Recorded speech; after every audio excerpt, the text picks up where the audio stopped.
Yeah, I think I got a good one for you today. Wow. Practice these two things: chopsticks and some Russian vodka. Yeah, might come in handy.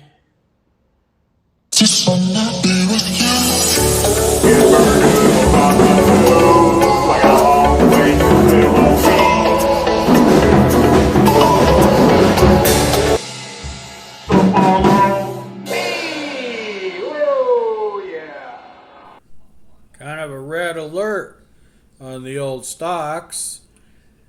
Wow. What's the economy doing anyway? Welcome to Philippines Moving. Skipperdoodle 69. Did you see the stock market? Ew. Well, it is 2/21/23 on a Tuesday. And, things are kind of not real good in the world. So you might want to practice with them chopsticks and stuff. I don't know. I'm doing it. And I'm doing pretty good with them. I can pick up a piece of rice now without making it fall. So I think I'm prepared. You never know about that, though. But, it figures about the time I get ready to do something like go to the Philippines for an extended time, planning in September. Things ought to really be a mess by then. But, I'm not going to change my plans. I can't. I got things in progress right now that, selling homes, this and that. My passport, I'm waiting on it. Today I got my YouTube cards in the mail. Got one right here. Check it out. There you go. YouTube card in the mail. Got 400 of them little puppies. I think I'll scatter them around on the street. I'm trying to get subscribers. And I guess you got to get some cards, So I got some. And I'm still waiting on my passport. I got 2 days left. Just 2 days. And that's the end of 8 weeks waiting for my passport. You know what I mean, Practice with these babies. You might need them one day. You never know. Those two foreign countries are buddy pals now. And our president went over and kind of PO'd them off yesterday. I don't do politics over the YouTube because I don't think I'm allowed to. So I'm not going to get into it because I'll go on and on and on. And it ain't going to be pretty. So I'm not going to go there. I'm just going to stick with my Philippine plans.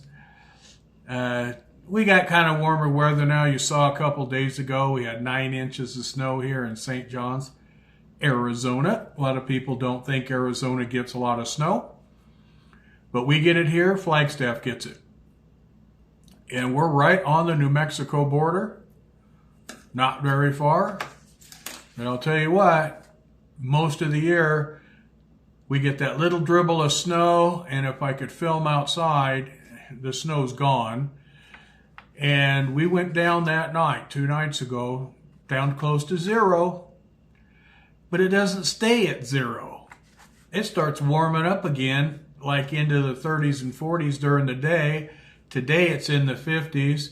We got some rain coming and stuff like that, but most of the time, pretty pleasant weather. And we're going to go back into the 60s again, which it was just before the snow. During the summer, it's like the hottest is like 85 to 90. Very dry, no humidity. I'm used to humidity because I lived in Florida for 7 years. And Florida is actually more humidity than the Philippines.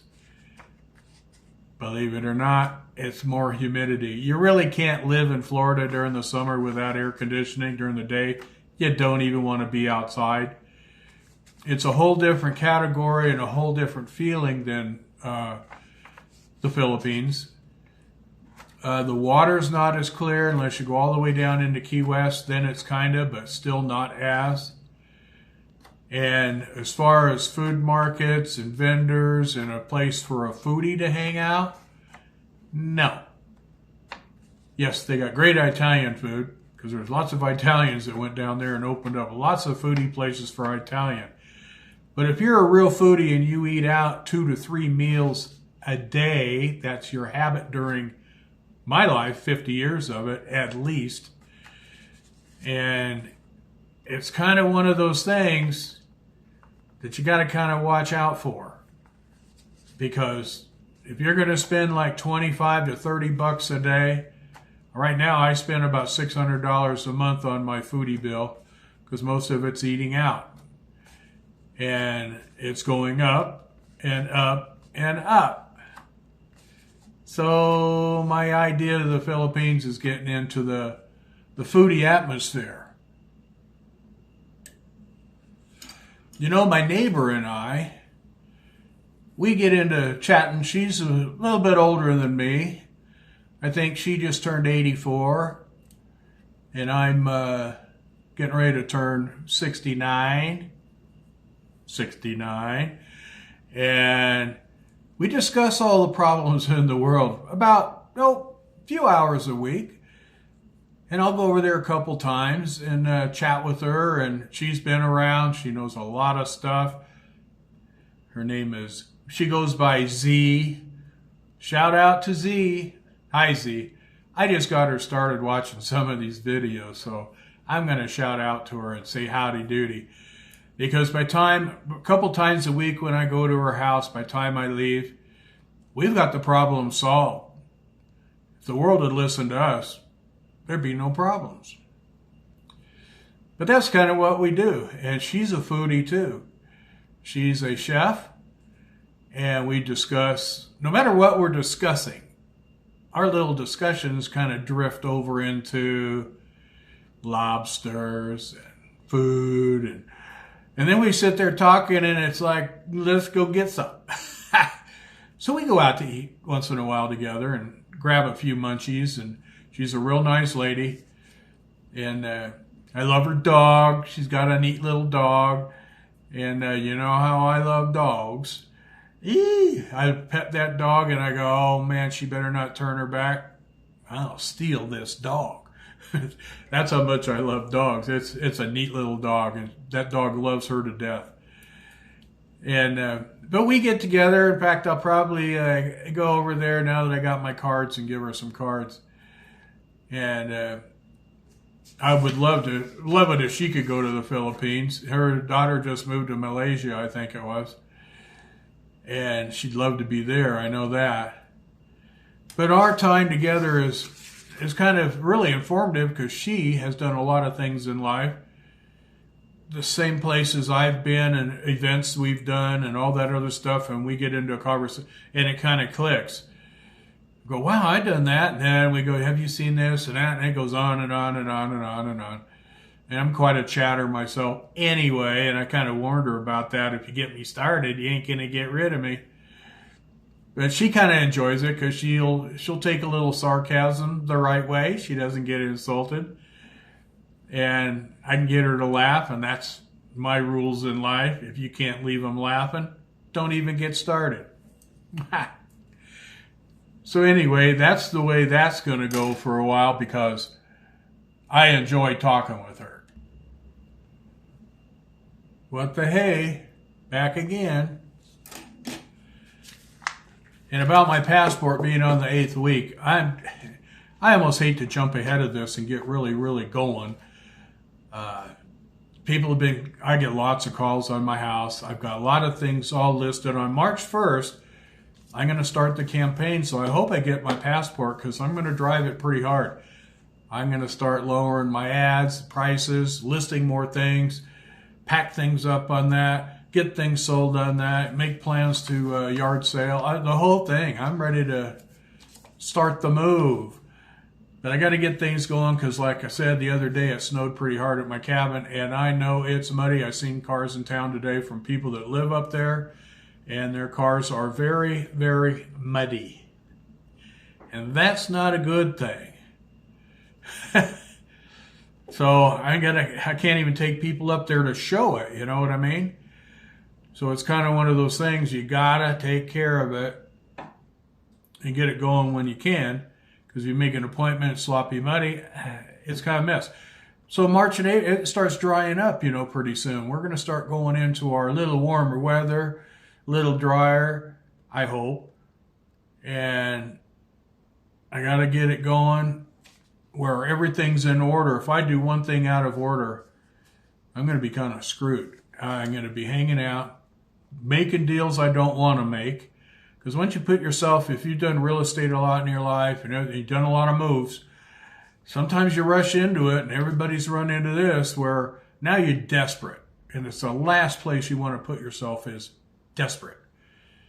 You want to be able to say, I got plenty of time, which I do. I started way, way, way in advance. Because, you know, when you sell a property and all that, if you got a few properties laying around, which I do, you sell one, there's 30 days to close. You don't want to leave before close. You just don't want to. You want to be here in case there is a problem. They can pop up anywhere in a closing. So, and the people can back out. I mean, they can do that, and now you're sitting making all these plans. So, you got 3 properties. That could be 3 months worth of closing sittings. It's just such a hard thing to do it the way it has to be done, to do things right. But at least I can start opening more banks and this and that and start making those moves as soon as my passport comes in. But you know, I think I'll leave some stuff till another day. I just wanted to get into this about practice up your little chopsticks and get some Ross and vodka going. You might need it. You might be forced to have it because you never know what's going on. Things are in turmoils right now. But I'm gonna get it on today and let it go. Hold on a sec. But I think that's about it for today. So kind of prepare yourself for anything. This is a time in my adult life, 50 years of adult life, probably the most touchy part of the world that we've sat in, and you want to be prepared. Everybody's kind of been telling you it in the past, but be prepared for anything. And I got to drop it on you again because I'm going to do this in every video. Please keep your dogs safe. Your best friends. People use the word friends, but there is no such thing as a friend like a dog. It's been a cliche for many, many years. Dog is a man's best friend. I will testify it all day long.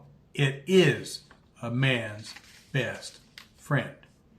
So until next time, take care of your dog. Thanks. And while you're taking care of your dog, like and subscribe. Like and subscribe. That's all you got to do. Subscribe and YouTube will ding you up anytime that, and put your notifications on.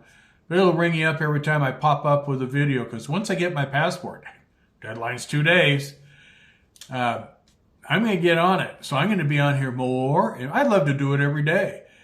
But then I lose on, I don't have any new events or I haven't done much. And it's like, well, wait till I get that passport and then I'm going to get all hyped up on it. So like and subscribe and you'll get notified. Thank you.